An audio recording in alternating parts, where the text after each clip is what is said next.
안녕하세요. 저는 올해 39살의 평범한 직장인 윤수정이라고 합니다.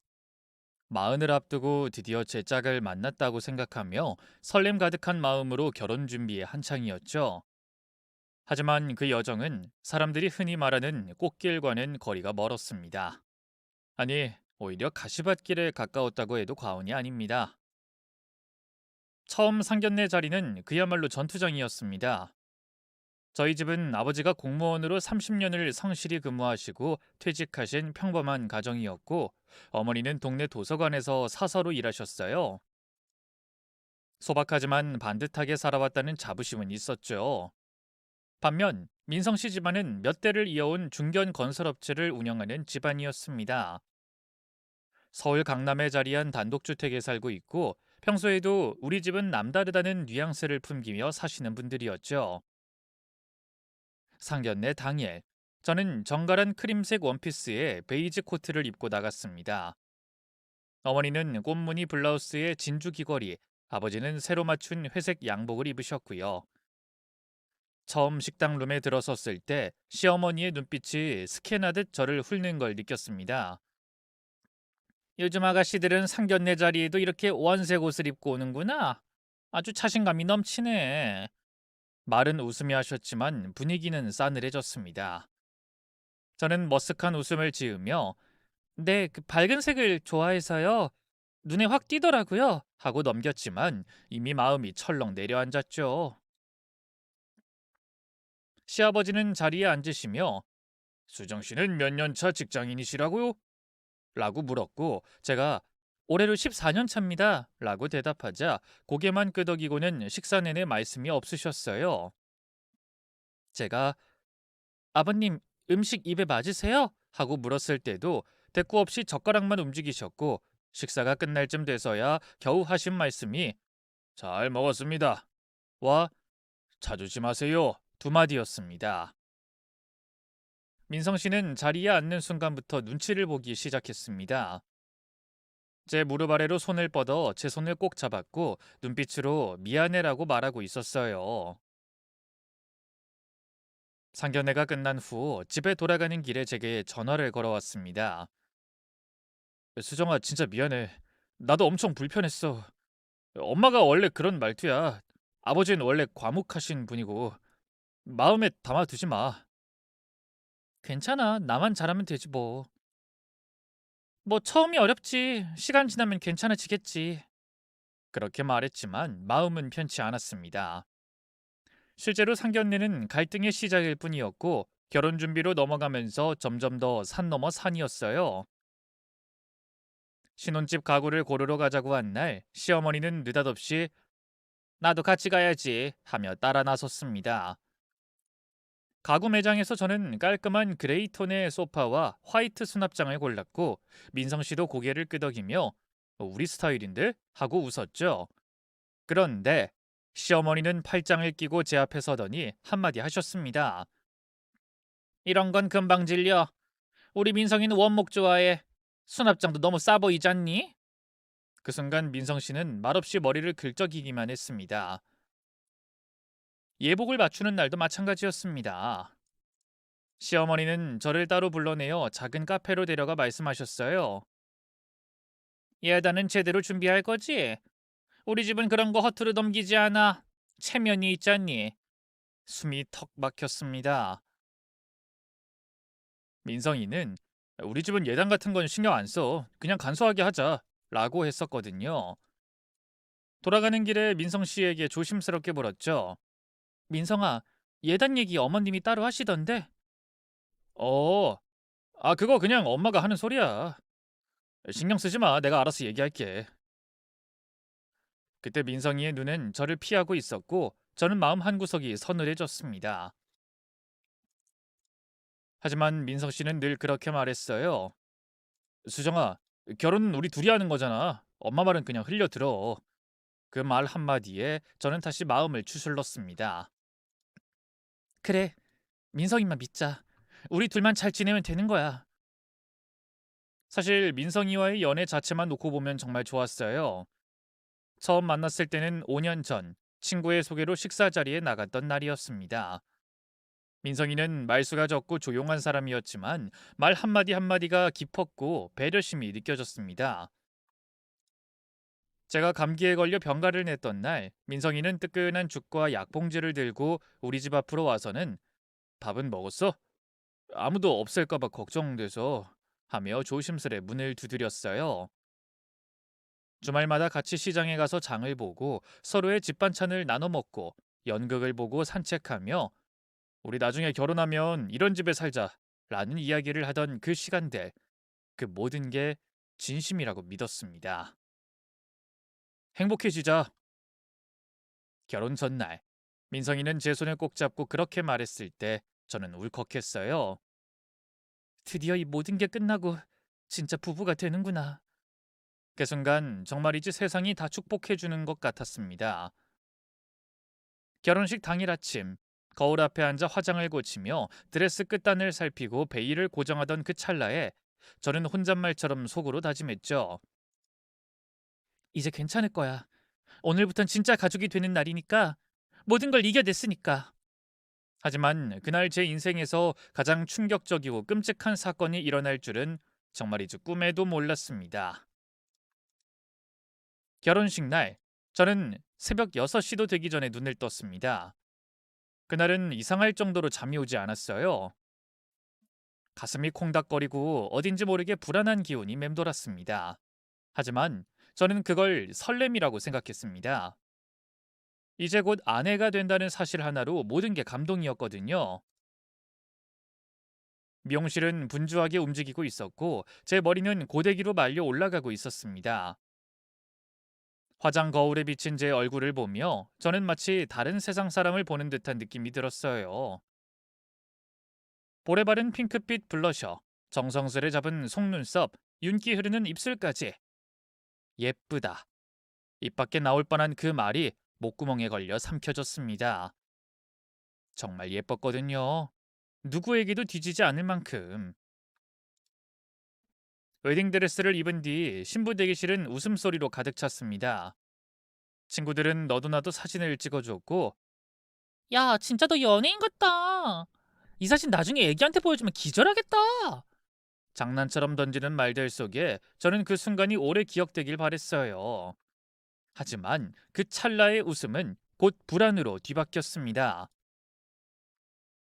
문이 조심스럽게 열렸고 민성이가 들어왔습니다.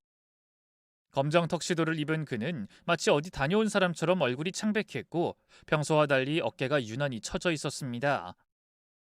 민성아, 무슨 일이야? 얼굴이 왜 그래? 그는 잠시 말이 없었고 제 앞에 앉아 조용히 제 손을 잡았습니다. 한참을 머뭇거리더니 겨우 입을 열었습니다. 그게 원래 축가 불러주기로 한 친구가 갑자기 사정이 생겨서 못 오게 됐어. 그래서 급하게 다른 친구한테 부탁했는데 혹시 네가 실망할까 봐 걱정돼서. 그 말을 들은 순간 가슴 어딘가가 싸하게 식어 내려갔습니다. 갑자기? 축가가? 결혼식을 몇 시간 앞두고? 민성이의 눈빛을 들여다보려 했지만 그는 눈을 피하며 어색하게 웃었습니다. 괜찮아. 저는 힘껏 웃으며 말했어요. 누가 부르든 상관없어. 우리가 행복하면 되지. 그게 중요한 거야. 민성이는 안도하듯 고개를 끄덕였고 제 볼을 살며시 쓰다듬었습니다. 그 손길이 마지막이 될 줄은 꿈에도 몰랐습니다. 결혼식이 시작되었습니다. 하객들의 박수 속에서 민성 씨와 나란히 입장하며 저는 떨리는 손을 꽉 쥐었어요. 세상이 축복으로 가득 차 있는 듯했습니다. 그렇게 믿고 싶었고 정말 그럴 거라 생각했죠. 주례가 끝나고 사회자가 마이크를 들고 밝게 말했습니다. 이번 순서는 신랑의 친구분이 준비하신 축가입니다. 조명이 무대 위를 비추고 음악이 흐르기 시작했습니다. 그리고 그 여자가 등장했습니다. 흰 블라우스에 회색 롱 스커트, 머리를 가지런히 묶은 단정하고 수수한 옷차림. 그녀는 마이크를 양손으로 꼭 쥐고 있었습니다. 그런데 이상한 건 말이죠. 누가 봐도 사연이 있는 사람처럼 눈가가 붉더라고요. 친구의 결혼을 축하해 주려는 게 아니고 금방이라도 울면서 이 결혼 하지 말라고 오열할 것처럼 울음을 참고 있었어요. 하객들을 돌아보진 않았지만 이상한 공기의 흐름이 저한테까지 느껴졌어요. 전 그 여자를 유심히 관찰했습니다. 누구지? 생전 처음 보는 얼굴인데도 이상하게 낯이 익더라고요. 참 이상하게도 그때 전 웨딩드레스를 입고 선 자리에서 불현듯 과거의 어떤 기억을 떠올렸어요. 민성 씨의 자취방을 정리할 때 둘이서 찍은 사진이 한 장 나왔었거든요. 언뜻 보기에 친구처럼 보이는 사이였지만 그 사진이 왜 그렇게 기억에 남았는지 민성 씨가 얼버무리면서 하고 사진을 슬쩍 치워버렸던 순간 그땐 민성 씨가 부끄러워하는 모습이 귀엽기도 하고 서로 간의 믿음이 확실한 순간이어서 대수롭지 않게 넘겼었는데 차분한 피아노 전주가 흐르기 시작했고 그녀는 노래를 시작했습니다. 처음엔 그런 대로 부르는 듯 했지만 이내 음정이 불안하게 흔들렸습니다. 두 손을 떨며 가슴을 쥐었고 마이크는 자꾸만 입에서 멀어졌어요. 세상에. 그 자리에서 갑자기 막 눈물을 뚝뚝 흘리더라고요. 그러더니 1절을 다 부르지도 못하고 갑자기 그 여자가 민성아, 나 더 이상 못 참겠어. 세상이 빙글빙글 도는 것 같았습니다. 갑자기 울음을 터뜨리더니 그 여자가 마구 달려오는 거예요. 굽 높은 하이힐을 신고 냅다 달려서는 제 남편 민성 씨에게 와락 안겨버렸어요. 이 사람 미친 걸까? 전 너무 놀라서 숨도 못 쉬고 서 있는데 민성아! 여자는 엉엉 울면서 민성 씨의 품에 안겼습니다. 하객들은 술렁이었고 탄식이 터지고 여기저기서 술렁이는 소리, 동영상과 사진 찍는 소리가 들렸어요. 그 장면은 마치 느린 영화처럼 제 눈앞에 펼쳐졌습니다. 저는 멍하니 그 모습을 바라보고 있었고 민성이는 그녀를 밀어내지도 껴안지도 않은 채 그저 굳어버린 석상처럼 서 있었습니다. 그 침묵이 두 사람의 관계를 말해주고 있었던 거죠. 민성아, 이 여자 누구야? 도대체 이게 무슨 일이야? 결혼식장 하객들의 시선이 일제히 쏠린 가운데 저는 숨을 거칠게 몰아쉬며 민성이에게 소리쳤습니다. 그 순간 제 가슴은 터질 듯 뛰었고 드레스 위로 식은땀이 흘렀죠. 민성이는 고개를 푹 숙인 채 입술만 달싹이며 아무 말도 하지 않았습니다. 눈빛은 멍했고 손끝은 덜덜 떨리고 있었죠. 대답 좀 해봐. 이게 지금 뭐야? 장난이야? 제 목소리는 이내 떨리기 시작했고 하객들의 웅성거림도 배경음처럼 아득해졌습니다. 그제야 민성이가 간신히 입을 열었죠. 수정아 미안해. 나도 이렇게 될 줄은 몰랐어. 그 말 한마디에 저는 눈앞이 캄캄해졌습니다. 그 상황에서 해야 할 건 제 손을 잡아주는 거였는데 그는 아무것도 하지 않았습니다. 그 순간 뒷자리에서 한 여자의 외침이 들려왔습니다. 너희 미쳤어? 여기가 어디라고 껴안기? 시어머니였습니다. 어머님이 일그러진 얼굴로 일어서더니 얼굴이 새빨개져서는 자리를 박차고 일어났어요. 예, 서진아, 어서 떨어져. 예, 너 뭐 하는 거야 지금? 김민성, 너 미쳤어? 눈 딱 감고 결혼만 하면 된다 그랬지? 저는 또 한 번 충격을 받았어요. 시어머님이 그 여자 이름을 알고 계시더라고요. 눈 딱 감고 결혼만 하면 된다고? 그 말의 뜻이 대체 뭘까?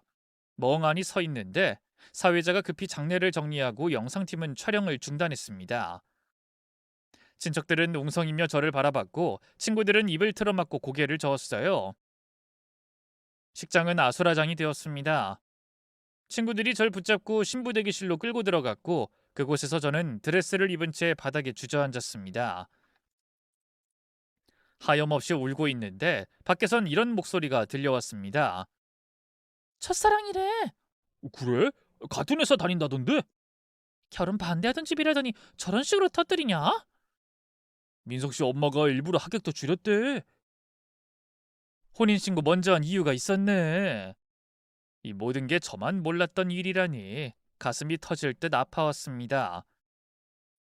문이 덜컥 열리고 신부 대기실 안으로 엄마 아빠가 들어오셨습니다. 수정아, 엄마가 숨을 몰아쉬며 제 앞으로 달려왔습니다. 저는 드레스 자락을 움켜쥔 채 그 자리에 멍하니 서 있었습니다. 그 모습을 본 엄마의 눈은 금세 핏발이 섰고 아빠는 말없이 이를 악문 채 미쳤어 미쳤지 하시며 고개만 절레절레 흔들었습니다. 그때였습니다. 복도 쪽에서 민성이의 시어머니 시아버지가 뒤늦게 나타났습니다. 시어머니는 핸드폰을 꽉 움켜쥔 채 뭔가 말하려다 말고 시아버지는 제 부모님과 눈도 마주치지 않고 땅바닥만 바라보고 있었습니다. 이게 무슨 일이에요? 아버지가 낮은 목소리로 따져묻기 시작하셨어요. 아까 그 여잔 뭐고 이 결혼식 대체 어떻게 된 겁니까? 설명 좀 해보세요. 민석이는 아무 말도 없었고 시어머니가 나섰습니다. 아니 나도 몰라요.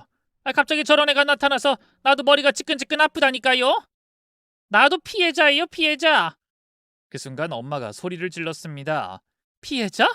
지금 피해자가 누군데요? 저희 딸이에요, 딸. 결혼식장에서 이런 망신을 당하고 있는데 그게 할 소리예요? 시어머니는 깜짝 놀라며 뒤로 물러섰고 시아버지는 여전히 말이 없다 슬그머니 나가버리더군요. 아유, 나 머리 아파 죽겠네. 내가 이래서 요즘 기운이 안 좋다 했어. 부적을 더 썼어야 했는데. 그 말에 저희 엄마는 이성을 잃은 듯 외쳤습니다. 지금 그게 할 소리예요? 설명을 해보라니까. 점쟁이 핑계 좀 그만 대세요. 그제야 얼굴을 들이미는 민성 씨에게도 부모님의 분노가 솟구쳤습니다. 아버지는 당장이라도 멱살을 잡으실 것처럼 눈을 치뜨고 민성 씨를 다그쳤어요. 이봐 김민성 군, 지금이라도 솔직하게 말해봐요. 이 결혼 처음부터 우리 애를 좋아하긴 했어? 대체 뭐 하는 거야? 어? 그러자 민성인 입술을 달싹이며 고개를 떨궜습니다. 죄송합니다. 면목 없습니다. 그 한마디뿐이었습니다. 뭐? 엄마가 그를 향해 다가가며 소리쳤습니다. 너 도대체 뭐 하는 거야? 이게 네가 할 짓이냐고? 처신 똑바로 해야 할 거 아니야. 저는 정신을 차리려고 애썼지만 너무 힘들었어요. 다급하게 엄마의 팔을 붙잡았습니다. 엄마 그만해. 부탁이야. 나 더는 못 버티겠어. 엄마는 눈물을 삼키며 절 바라봤습니다. 그 순간 저는 무너지는 심장을 꾹꾹 눌러가며 말했어요. 드레스 좀 벗겨줘. 집에 가고 싶어. 그 말에 모두가 숨을 죽였습니다. 친구들이 재빨리 신부 대기실 문을 닫았고 엄마는 떨리는 손으로 제 머리에 꽂힌 티아라를 뺐습니다. 옷을 갈아입는 내내 아무 말도 없었습니다. 드레스를 벗겨낸 순간 마치 무언가가 제 몸에서 빠져나간 듯 텅 빈 기분이 들었습니다. 집으로 돌아가는 차 안, 누구 하나 입을 열지 않았습니다. 라디오도 꺼진 채 오직 엔진 소리와 창밖으로 스치는 빗소리만이 흐르고 있었습니다. 엄마는 앞좌석에서 계속 손수건으로 눈가를 훔쳤고 아빠는 조용히 운전대를 잡은 채 한숨만 쉬셨습니다. 저는 뒷좌석에 앉아 창밖으로 지나가는 풍경을 멍하니 바라봤습니다. 한순간에 모든 것이 무너졌다는 현실이 실감나지 않았죠. 그날 밤 아무도 저녁을 먹지 않았습니다. 결혼식 파토 사건 이후 며칠 동안 저는 문자 그대로 쓰러져 지냈습니다. 잠도 못 자고 밥도 못 먹고 눈을 감으면 결혼식장 장면이 반복됐어요. 민성이의 품에 안겨 울던 여자, 아무 말 없이 서 있던 민성이, 그리고 시어머니의 외침. 김민성, 눈 딱 감고 결혼만 하면 된다 했지? 그 말의 뜻이 무엇인지 처음엔 이해하지 못했지만 어쨌든 시어머니도 그 여자의 존재를 알고 계셨던 건 확실해 보였죠. 다음 날 시어머니는 부모님께 전화를 걸어왔습니다. 저 사돈, 그 축가 부른 아가씨는 옛날 친구예요. 수정양이 좀 이해해 주셨으면 좋겠네요. 내가 잘 말했으니까 결혼은 계속하고. 이 보세요. 뭘 이해한다는 겁니까? 결혼을 계속해요? 지금 이 난리를 쳐놓고 결혼을 하자고? 이해? 아니 제가 뭘 누구를 왜? 곁에서 듣던 저도 피가 솟구치는 소리였죠. 결혼 준비 내내 차분하던 저희 부모님은 강경하게 나가셨어요. 결혼식 없던 걸로 하자. 파토 내자. 끝이다. 하지만 부모님이 모든 일을 다 마무리해 주실 수는 없었죠. 결국 저는 민성이와 단둘이 만나는 자리를 마련했습니다. 우리는 근처의 허름한 카페에서 마주 앉았습니다. 평소엔 깔끔한 셔츠를 입고 다니던 민성이는 후줄근한 반팔 티셔츠에 면도도 하지 않은 턱수염을 하고 있었습니다. 민성아, 그 여자 누구야? 민성인 제 얼굴을 보더니 다시 고개를 숙였습니다. 그의 손은 테이블 아래에서 덜덜 떨리고 있었고 입술은 바싹 말라 있었습니다. 그는 무겁게 입을 열었죠. 서진이야. 대학 시절 사귀던 사람인데 다시 연락이 됐어. 그 말에 저는 웃음이 나올 뻔했습니다. 아니, 오히려 터질 듯한 울음이 웃음처럼 튀어나올 뻔했죠. 그래서 결혼식 날 그런 짓을 한 거야? 아니, 난 그냥 어쩔 수 없었어. 널 좋아했지만 그 애를 완전히 잊진 못했어. 결혼 준비 중에 다시 만나게 됐고, 근데 엄마가 그 애랑 결혼하면 내가 죽는다고 했어. 죽는다고? 점쟁이가 그랬대. 내가 그 애랑 결혼하면 운이 꺾이고 단명한데 대신 너랑은 궁합이 잘 맞고 네가 내 살을 받아준대. 그 순간 숨이 턱 막혔습니다. 이게 현실일까 싶었어요. 누구는 사랑으로 신뢰로 결혼을 준비했는데 누군간 점괘로 죽음 운운하며 나를 선택했던 거예요. 너 미쳤어? 제 목소린 떨렸고 카페 안에 있는 사람들의 시선이 우리에게 쏠리는 게 느껴졌어요. 하지만 상관없었습니다. 이건 조용히 끝낼 수 있는 문제가 아니었거든요. 집은 공동명의였고 대출 명분으로 혼인신고는 이미 완료된 상태였습니다. 그날의 혼인신고는 시댁 쪽에서 서류 준비해놨다며 당일 도장을 찍게 했죠. 등기부 등본, 인감증명서, 주민등록 등본까지 손수 챙겨왔던 시어머니의 모습이 떠올랐습니다. 모든 게 사전에 짜인 시나리오였고 저는 그 시나리오의 소모품이었던 겁니다. 민성이는 잠시 침묵하다 고개를 떨궜죠. 그땐 그냥 엄마 말이 맞다고 생각했어. 네가 나를 정말 아껴주는 것도 알았고 너랑 결혼하면 모든 게 안정될 줄 알았어.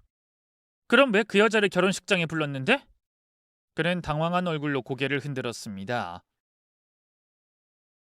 내가 부른 게 아니야. 서진이가 자기가 축가를 부르고 싶다고 먼저 말했어. 난 처음엔 말렸어. 하지만 그녀가 자꾸 마지막으로 널 축복해주고 싶다고 했어. 그래서 그냥 허락했어. 너 진심으로 그게 괜찮을 거라고 생각했니? 날 사랑했다면서.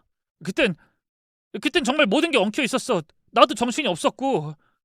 민성인 말을 흐리며 손으로 얼굴을 가렸습니다. 그리곤 갑자기 눈물을 뚝뚝 흘리기 시작했습니다. 나 진짜 미안해. 진심이었어. 너랑 결혼하고 싶었어. 근데 너무 무서웠어. 둘 다 놓칠까봐. 아무것도 못했어.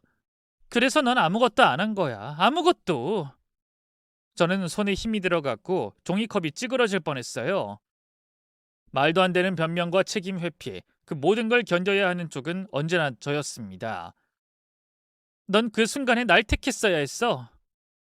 나랑 서약을 하기로 했잖아. 모든 사람 앞에서 널 믿은 내가 바보였어.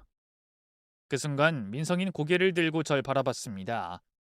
그의 눈은 벌겋게 충혈돼 있었고 어딘가 광기 어린 미련이 맴돌고 있었습니다. 수정아, 우리 다시 시작할 수 없을까? 무슨 말이야? 다시 돌아가고 싶어. 나 진심으로 너한테 잘하고 싶어. 혼인신고도 했잖아. 알지? 우리 부부야. 대출받은 돈도 있고. 그러니까 감정만 싹 정리하고 갈게. 다 잊고 새로 시작하자. 서진이보다 널 더 사랑할게. 어? 그날 일은 그냥 없던 일로 하면 안 될까? 너 그럼 그 여자 두 번 다시 안 볼 수 있어? 아니잖아. 지금까지 기만해 왔으면 충분한 거 아니야? 너희들 이미 연애하고 있는 거 다 티나. 헛소리 하지 말고. 그럼 이혼하는 거잖아. 없던 일을 할 순 없는 거잖아. 어? 그 말을 들은 순간 저는 자리에서 일어섰습니다. 지금 그게 중요해? 이혼이고 아니고가 중요한 거야? 그날 일은 내 인생의 중심이 무너져 내린 순간이었어. 넌 그걸 없던 일로 만들고 싶다고? 넌 여전히 널 중심으로 세상을 생각하는구나. 그는 말없이 고개를 떨궜습니다. 저는 그를 마지막으로 한번 쳐다봤습니다. 다시는 연락하지 마. 이혼할 거니까 입 다물고 얌전히 기다리고 있으라고. 넌 나한테서 끝났어. 그리고 그대로 카페를 나섰습니다. 찬 공기가 피부를 스치며 정신이 또렷해졌습니다. 이혼을 하게 되면 제게 남는 건 망가진 명예, 빚, 그리고 상처뿐이라는 걸 알고 있었지만 그래도 해야 했어요. 며칠 뒤 저는 서진이란 여자와도 단둘이 만났습니다. 강남의 한 카페. 평일 낮이라 조용했죠. 사실 전 그때까지만 해도 그 여자까지 박살낼 마음은 없었어요. 결혼식을 망쳐버린 게 너무 괘씸했지만 그보다는 알면서도 나를 기만한 민성 씨와 시어머니에 대한 분노가 훨씬 더 커서 그 여자까지 생각할 겨를도 없었거든요. 하지만 그 여자가 절 정말 열받게 하더라고요. 시간은 약속 시간보다 10분 먼저 도착해 있었고 의자에 등을 편 채 자유롭게 커피를 마시고 있었습니다. 평일 오후 한산한 카페. 그녀는 처음 봤을 때와 똑같이 단정한 복장에 화장기 거의 없는 얼굴이었지만 묘하게 사람을 도발하는 눈빛을 하고 있었어요. 왔어요? 입꼬리를 살짝 올린 그녀는 무심하게 물컵을 밀어줬습니다. 난 사실 이런 자리 안 가지려 했는데 민성이가 너무 걱정하더라고요. 내가 정신 못 차릴까 봐. 그 말에 저는 바로 대꾸하지 않았습니다. 머릿속이 복잡했거든요. 이 자리를 왜 만들었는지 무슨 말을 해야 할지 수십 번 되뇌었지만 막상 그녀를 마주하니 심장이 쿵 하고 내려앉았습니다. 그 결혼식 날 일부러 그런 거죠? 서진은 픽 웃더니 컵을 툭탁 내려놓습니다. 당연하죠. 난 끝까지 민성이한테 가지 말라고 했어요. 그런데도 고집 부리길래 마지막으로 확인하려고 한 거예요. 민성인 절 사랑해요. 그건 당신도 봤잖아요. 날 밀어내지 못하더라. 저는 숨을 깊게 들이마셨습니다. 기억 속에서 되살아나는 그 장면, 하객들 앞에서 날 두고 민성이와 그녀가 포옹했던 그 순간, 민성이가 그 여자를 밀어내지 않았던 그 장면이 다시금 가슴을 찢어놨습니다. 그쪽이 중간에 낀 거예요. 민성이 나한테 흔들리고 있어. 우리 계속 사랑할 거고. 그녀는 뻔뻔하게 웃으며 말했습니다. 서진의 눈빛은 한치의 후회도 없었고 말투는 시종일관 비꼬듯 차가웠습니다. 집착 아니에요? 결혼식까지 망쳐놔야 했어요? 그게 사랑이라고 생각해요? 서진은 어깨를 으쓱했습니다. 이기적이라고 생각할 수 있겠지만 적어도 난 진심이었어요. 그쪽은요? 민성이랑 혼인신고했다고요? 민성이가 원했을 것 같아요? 솔직히 그 남자 당신한테 감정 없었어요. 그녀는 말끝마다 나를 세웠고 눈빛은 거만하기까지 했습니다. 하지만 그 순간 전 오히려 차분해졌죠. 그래요. 혼인신고 먼저 했어요. 서두른 건 나였죠. 그 사람 나랑 결혼할 준비 안 돼 있단 거 사실 느끼고 있었어요. 근데 왜 했어요? 민성이랑 맞지도 않으면서 그 사람한테 기회를 줬어요. 선택하라고. 근데 그 선택의 결과가 나를 망신당하게 만든 거예요. 서진은 대놓고 웃었습니다. 그건 좀 당신이 바보였던 거죠. 상황 파악도 못하고. 그 순간 저도 웃었습니다. 그래요. 나 참 바보 같았죠. 결혼식장까지 가서 웨딩드레스 입고 눈물 흘리는 여자 보고도 그 사람이 날 지켜줄 거라 믿었어요. 그런데요, 서진 씨. 저는 시선을 똑바로 맞췄습니다. 이제 내가 얼마나 무서운 사람인지 보여줄게요. 난 당신처럼 무대 위에서 울지 않아요. 무너뜨릴 땐 아주 조용하고 천천히 그리고 치명적으로 하거든요. 서진의 눈썹이 살짝 꿈틀거렸습니다. 뭘 하겠다는 건데요? 당신이 스스로 나가떨어질 때까지 기다릴 거예요. 사람은요, 가장 잘난 척할 때 가장 위험하거든요. 민성이만 조심하라 그래요. 이번엔 내가 뺏을 차례니까. 저는 그렇게 말하고 일어났습니다. 카페 문을 나서는 순간 겨울 햇살이 유리창 너머로 쏟아졌습니다. 그날 밤 전 거울 앞에 앉았습니다. 혼인신고를 믿음이라 여겼던 제가 얼마나 바보 같았는지 민성이가 한 번도 제 편에 서주지 않았다는 걸 이제야 깨달았습니다. 하지만 눈물은 나지 않았습니다. 그 대신 차디찬 결심이 서더라고요. 민성, 서진, 시어머니, 이 세 사람, 제가 받은 고통 그대로 돌려줄 거라고. 두 배, 세 배로 고통스럽게 해줄 거라고요. 저는 복수를 다짐했어요. 저희 부모님 모르게 일을 진행하기로 결심했죠. 분노는 저를 집어삼켰지만 저는 울지도 무너지지도 않았습니다.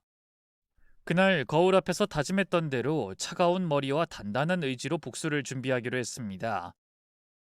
눈물 따위는 사치였습니다. 감정이 아니라 냉철한 계획이 필요했어요. 처음엔 어디서부터 손대야 할지 막막했어요. 그러다 문득 시어머니의 미신맹신이 떠올랐습니다. 점쟁이 말은 절대 틀리지 않아. 결혼 준비 중에도 입버릇처럼 말했던 그 문장. 생일이나 이사 날짜 하나 정하는데도 점집에 들락날락하던 사람. 그거였어요. 그녀는 이성보다 영험한 기운을 믿는 사람이었고 그 믿음은 곧 그녀의 약점이었습니다. 저는 바로 연극영화과 출신인 대학 동기 지연이에게 연락을 취했어요. 학교 다닐 때도 무대 위에서 무당 역할을 완벽히 소화해 모두를 놀라게 했던 친구였죠. 그녀는 민속놀이 동아리에서 군 연습을 수십 번 해봤다며 자신감을 드러냈고 저는 바로 계획을 세웠습니다. 사람 하나 살리는 일이라면 내가 무당놀이 좀 해줘야지. 며칠 뒤 우리는 서울 외곽의 한 허름한 찜질방 대여실을 개조해 무당방으로 꾸몄습니다. 지연이는 직접 흰 천으로 커튼을 만들고 촛불과 향, 엽전, 금줄까지 챙겨왔어요. 저는 그녀에게 시어머니의 성격과 말투를 설명하며 어떤 어조와 타이밍이 효과적인지도 조언했습니다. 지연이는 리허설 때마다 진짜로 빙의된 사람처럼 눈빛이 바뀌었고 무당 특유의 억양과 몸짓을 단번에 잡아냈어요. 리허설 중 저는 소름이 돋았을 정도였죠. 약속 당일 저는 시어머니에게 전화를 걸어 정중하게 부탁드렸어요. 어머님, 제가 많이 부족해서 일이 이렇게 됐어요. 제가 최근에 신을 받았다는 용한 무당한테 가서 점사를 받는데요. 어머님 말씀이 맞더라고요. 저희 이야기 다 맞추시고 그리고 저는 어차피 결혼할 운명이었다고 하더라고요. 민성 씨 일 잘 풀릴 거고 그 집안도 다 잘 된대요. 그러니 저도 그냥 잘 정리하겠습니다. 어머님은 제 예상대로 미끼를 덥석 물었어요. 신기라는 말에 태도가 확 달라졌습니다. 신기가 있다고? 젊은 애가? 네. 최근에 내림구지를 받았고 지금은 조용히 사람 봐주는 일만 하고 있어요. 예. 그 최근에 신 받은 사람이 용하다더라. 거기 어디니? 결국 전 시어머니를 이끌고 가짜로 만들어낸 점집으로 데려갔어요. 저희의 시나리오는 이랬어요. 처음엔 그저 시어머니와 민성이에게 좋은 말만 해주다가 갑자기 돌변해서 정말로 강렬하게 접신한 것처럼 어머님이 겁을 먹었을 때 온몸을 벌벌 떨면서 본론을 쏟아내는 거였죠. 아들 잘 되고 집안 일으키고 서진이인가 그 여자가 좋은 여자라 필히 곁에 둬야 해. 전 지연이와 함께 설정한 대로 처음엔 좋은 말만 늘어났습니다. 어머님은 정말 제 앞에서 노골적으로 기뻐하시더라고요. 아, 요포살님 고맙습니다. 그런데 그때였어요. 내 인연! 지연이가 눈을 휙 뜨고 목을 확 꺾었어요. 이 욕심 많은 거사. 어리석은 것. 천하의 천벌 받을 것. 어머, 왜 이러셔요, 보살님? 방은 어둡지. 지연이가 온몸을 벌벌 떨면서 악을 쓰고 이상한 목소리를 내기 시작하니 어머님은 너무 놀라 기절하기 직전으로 보였습니다. 집안 무너진다고 조상이 울고 있어. 천벌 받을 거야. 조상님이 통곡하고 또 통곡하는데 죄가 너무 많이 쌓여서 갚지도 못해. 예? 당신 아들 죽어. 애미가 죄 많아서 그 벌 받아 죽어. 네? 시어머니의 얼굴이 창백해졌습니다. 지연이는 기괴하게 웃으며 고개를 끄덕였습니다. 그래, 죽는다고. 피울음을 울고 있는데 조상이? 사람 인연으로 장난치는 년 가만두실 것 같아? 천지신명이 노하셨어. 그 죄가 다 아들에게 간다. 지연이는 촛불 위로 고개를 숙인 채 낮은 목소리로 말했습니다. 이미 시작됐어.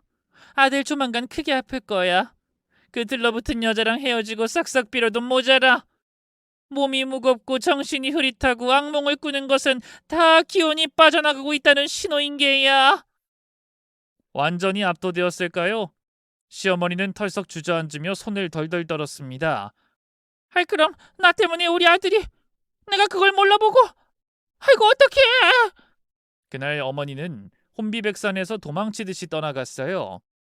그 와중에도 제게는 제대로 사과를 하지 않으시고요. 그래도 효과는 있었습니다. 그날 이후 시어머니는 돌변했습니다. 민성이와 서진이에게 연락을 하고 소리를 지르고 눈물로 뒤섞인 문자를 날려대는 모양이더군요. 그 와중에 헤어지긴 죽도록 싫었던 건지 민성이는 어머니를 이기지 못하는 줄 알았는데 끝까지 어머니와 대립하면서 죽기 살기로 싸우고 있는 것 같더라고요. 이혼 절차 때문에 만날 때마다 그 남자 얼굴은 날마다 수척해져 갔습니다. 저와 만나고 있는 동안에는 서진이의 의심 때문에 시달리는 것 같았고요. 휴대폰에 불이 나도록 전화가 오고 있으니 나중엔 성질을 내면서 바닥에 내팽개쳐 버릴 때도 있었어요. 전 태연히 그 모습을 바라보고 있었죠. 소란이 지나간 며칠 후 저는 복수의 두 번째 막을 시작했습니다. 결혼식장에서 촬영된 영상을 인터넷에 올리고 링크를 인사팀에게 보냈어요. 워낙 자극적인 영상이라 그런지 조회수가 금세 붙더라고요. 댓글에 나 이 사람들 안다는 글이 나올 때까지 기다렸어요. 회사 이름이 기억, 니은, 디귿, 무역 이런 식으로 은근히 드러날 때까지요. 마침내 댓글에 저희 결혼식에 왔었다는 익명의 댓글이 올라오자마자 저는 이 링크를 사내 익명 게시판에 올렸습니다. 평소에도 사내 연애, 상사욕, 잡담이 오가는 공간이었기에 그곳은 타겟을 흔들기 딱 좋은 무대였어요. 오늘 결혼식장에서 난동 부린 여직원 서진 대리 아님? 진짜 미쳤다. 신랑 품에 안겨오는 그 여자 우리 회사 서진 대리 맞죠? 신랑이 민성 대리였다고 들었는데 그럼 그 둘이? 얼마 지나지 않아 다른 사람들이 찍은 영상도 흘러나왔습니다. 결혼식장에서 서진이 축가 도중 울음을 터뜨리고 민성이에게 달려가 품에 안기는 장면. 하루 만에 게시글은 수백 개의 댓글과 조회수를 기록했고 부서 간 메신저에도 영상 링크가 퍼졌습니다. 이거 진짜임? 아무리 그래도 이건 선 넘은 거 아니야? 결혼식장에서 저러는 건 민폐지. 제정신이냐고. 회사 이미지도 있는데 쟤네 커플 아니었음? 처음엔 농담조로 넘기려 했던 동료들도 곧 입을 다물지 못하는 것 같았어요. 특히 여직원들 사이에선 이건 너무했다라는 반응이 지배적이었죠. 제가 같은 회사에 다니는 게 아닌데 어떻게 그렇게 잘 알았냐고요? 바로 그때 절 도와준 사람이 있었습니다. 대학 동기 예림이었어요.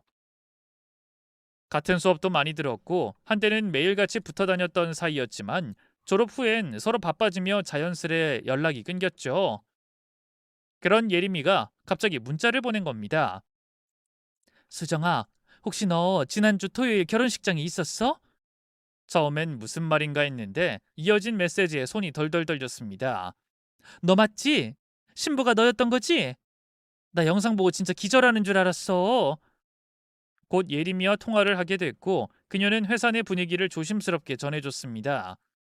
지금 회사 난리야. 이거 뭐 드라마도 아니고 누가 민성 대리랑 서진 대리가 그런 사이라더니 설마 했는데 영상 보고 다들 충격 먹었어. 그렇구나. 너 결혼식 당사자인 줄은 몰랐어. 수정아 너 괜찮아? 그 한마디에 눈물이 핑 돌 뻔했지만 꾹 참았습니다. 예림인 계속해서 이야기를 전했습니다.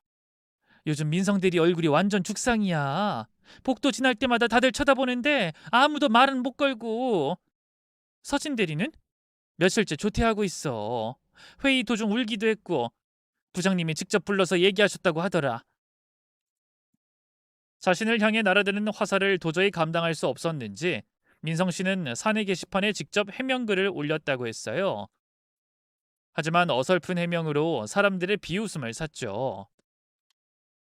축하하는 마음에 감정이 격해진 동료가 충동적으로 자신에게 뛰어들었을 뿐이고 불륜이 아니며 어쩌고 등등이요.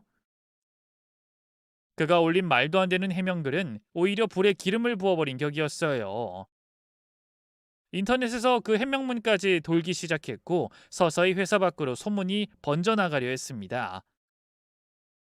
민성이는 결국 인사팀으로 불려갔다고 했고 2차 사죄문을 또 올렸습니다. 개인적인 일로 무리를 일으켜 죄송합니다. 진심으로 반성하고 있습니다. 사람들은 물었습니다. 개인적인 일이 결혼식장에서 벌어질 수 있는 일인가? 반성은 누구에게, 무엇에 대한 것인가? 그의 모호한 말투와 어정쩡한 해명이 또 한 번 논란이 됐어요. 결국 민성이도 휴직계를 냈습니다. 그리고 한 달도 채 되지 않아 퇴사했습니다. 마지막 출근 날 그는 얼굴이 새하얗게 질린 채 복도 끝까지 인사를 하며 떠났다고 합니다. 누구도 그의 눈을 마주보지 않았고 몇몇은 뒤에서 수근거렸습니다. 민성 대리 결국 나갔대. 하긴 그 꼴로 회사 생활 못하지. 그 다음은 서진이었습니다. 그녀는 그런 미친 짓을 해놓고도 상당히 당당했습니다. 이보세요 수정씨. 지금 이런 유포는 명백한 명예훼손이에요. 고소할 거예요. 민성씨 어머니가 반대한다고 해서 지금 기고만장한 모양인데 미신에 미친 아줌마 말을 내가 들을 것 같아요? 하! 정말 지겨워 죽겠어. 조용히 좀 살아요, 예? 수정씨한텐 민성씨가 놓쳐서 아까운 남자인진 몰라도 솔직히 나 민성씨보다 능력 있어. 그냥 내가 다 버리고 가면 끝이야. 주가를 부르다가 울컥해서 사고를 저질러 놓고 이제 와서 뻐기는 꼴이 인성이며 그릇이 참 간장 종지만 하더군요. 하지만 그녀의 자신감은 오래가지 못했어요. 전 그 녹취를 어머니에게 보내드렸거든요. 어머님은 서진 씨가 민성 씨 앞길 막을 게 뻔히 보이니까 눈이 뒤집어지셨던 거죠. 제가 예진이에게 듣기론 회사 앞에 가서 얼굴에 팥도 뿌리고 소금도 쳤다고 하더라고요. 결국 서진 씨는 시어머니에게 시달리다 못해 사직서를 냈고 아예 자취를 감췄다고 합니다. 시어머니는 더 심각했습니다. 무당에게 받은 충격이 워낙 컸던 데다 아들이 직장까지 잃고 집안 평판이 무너지는 걸 보자 극도의 불안장애에 시달렸습니다. 그녀는 동네 점집, 교회, 심지어 정신과까지 전전하다가 결국 병원에 입원했다고 들었죠. 이게 다 내 탓이야. 내가 점쟁이 말만 안 들었어도. 예비 며느리에게 그렇게 막말을 퍼붓던 사람은 이제는 지인들 앞에서도 고개를 들지 못한다고 합니다. 민성이는 몇 번이나 저에게 연락을 시도했습니다. 카카오톡, 이메일, 문자, 심지어 집 앞에 찾아온 적도 있었어요. 수정아, 왜 이렇게 된 거야? 왜 그랬어? 처음엔 울먹이고 빌듯이 시작하던 목소리가 다시 언성이 높아지기까진 얼마 가지 않더군요. 네가 다 망친 거야. 넌 왜 그렇게까지 했어? 내가 죽을지라도 졌냐고? 그의 비명에 가까운 말에 저는 잠시 침묵했지만 차분히 말했습니다. 생각 좀 하고 말해. 네가 조금이라도 내 편을 들었으면 나 여기까지 안 왔어. 안 그래? 그러자 그는 다시 울먹였습니다. 난 그냥 무서웠어. 엄마 말도 있었고 서진이랑은 정리하려고 했었어. 근데 그냥 시간이 없었어. 그러더니 갑자기 오열하기 시작했습니다. 미안해. 진짜 미안해. 나 진짜 그땐 몰랐어. 수정아, 다시 돌아오면 안 될까? 제발. 하지만 전 그 어떤 말도 더 듣고 싶지 않았습니다. 다시는 나한테 전화하지 마. 내 인생에서 사라져줘. 그렇게 말하고 전화를 끊은 뒤 저는 조용히 핸드폰을 뒤집었습니다. 아주 깊은 고요가 방안을 채우고 드디어 마음이 편안해지더라고요. 제 복수는 그렇게 끝났습니다.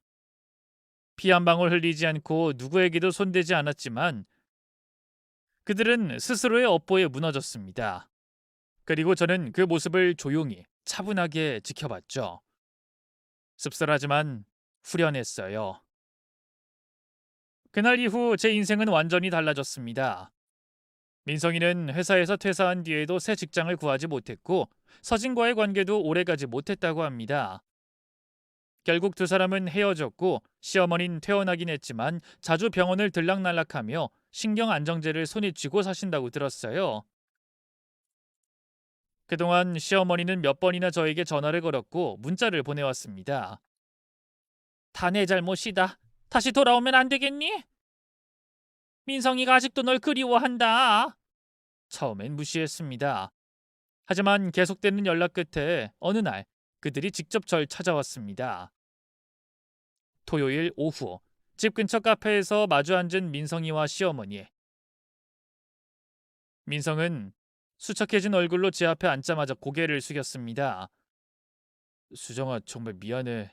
내가 너무 바보 같았어. 그땐 내가 너 손을 잡았어야 했는데. 시어머니도 따라 말했습니다. 내가 제정신이 아니었다. 며느리 될 사람한테 참말로 못할 짓을 했지. 미안하다. 내 업보를 갚으려면 사과를 해도 해도 부족한데. 그 순간 가슴 한켠이 철렁했습니다. 혹시라도 정말로 이들이 반성하고 있는 걸까? 사람이 이렇게 달라질 수 있을까? 하지만 그건 오래가지 않았습니다. 며칠 뒤 민성이가 저에게 다시 문자를 보냈습니다. 수정아, 사실 지금 우리 집안이 너무 힘들어. 어머니도 병원비가 많이 나가고 예전에 네가 가져간 예단 일부라도 돌려줄 수 있을까? 그 순간 심장이 식어버리는 기분이었습니다. 이 사람들은 끝까지 자신들의 잘못을 책임질 생각이 없는 거였어요. 그저 다시 이용하고 싶었던 것뿐이었죠. 저는 더 이상 망설이지 않았습니다. 민성이와 시어머니 두 사람 모두를 연락처에서 차단했고 변호사를 통해 일체 연락을 금지하는 내용 증명을 보냈습니다. 그리고 더 이상 그들의 이름을 입에 올리지 않기로 했습니다. 이혼 절차는 생각보다 빨리 마무리됐습니다. 혼인신고 취소, 재산 분할, 신혼집 명의 정리, 예식계약 위약금 청산까지 모든 과정을 철저하게 서류화했고 변호사의 도움으로 하나씩 정리해 나갔죠. 그리고 마지막으로 저도 조용히 회사를 그만뒀습니다. 아무도 제가 사표를 낼 줄 몰랐기에 마지막 날 동료들은 깜짝 놀랐죠. 왜 이렇게 조용히 가? 우리 회식도 못했잖아. 어, 나 이제 좀 내 인생을 살아보려고. 모든 짐을 정리하고 나오며 저는 회사 건물 앞에서 한참을 서 있었어요. 그곳에서 수없이 많은 감정을 경험했고 참 많이 울기도 웃기도 했죠. 퇴사 후 저는 혼자 짧은 해외여행을 다녀왔습니다. 동남아의 조용한 휴양지에서 아침 햇살을 받으며 호텔 베란다에 앉아 커피를 마시던 그 시간. 그건 어떤 호사보다도 제 마음을 위로해주는 순간이었어요. 아무도 저를 부르지 않고 어떤 역할도 요구하지 않는 그 시간. 처음으로 저는 윤수정이라는 사람으로 온전히 숨 쉴 수 있었습니다. 민성 씨를 사랑했던 건 부정할 수 없습니다. 그가 제게 보여준 다정함과 애정, 우리가 함께했던 시간들 중 몇몇은 진심이었을지도 모르죠. 하지만 결국 그는 저를 보호하지 않았고 그 아니란 선택들이 저를 이 지경까지 끌고 온 겁니다.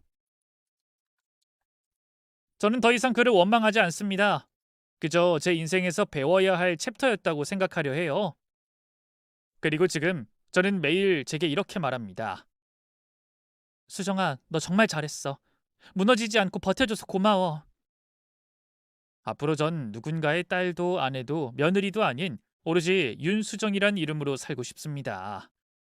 그 누구의 평가도 시선도 두려워하지 않고 내가 나를 지켜주는 삶을 살아가고 싶어요. 이 긴 이야기를 끝까지 들어주셔서 진심으로 감사합니다. 혹시 지금 이 글을 읽는 분들 중 저처럼 상처받고 혼자라고 느끼는 분이 있다면 꼭 말씀드리고 싶습니다.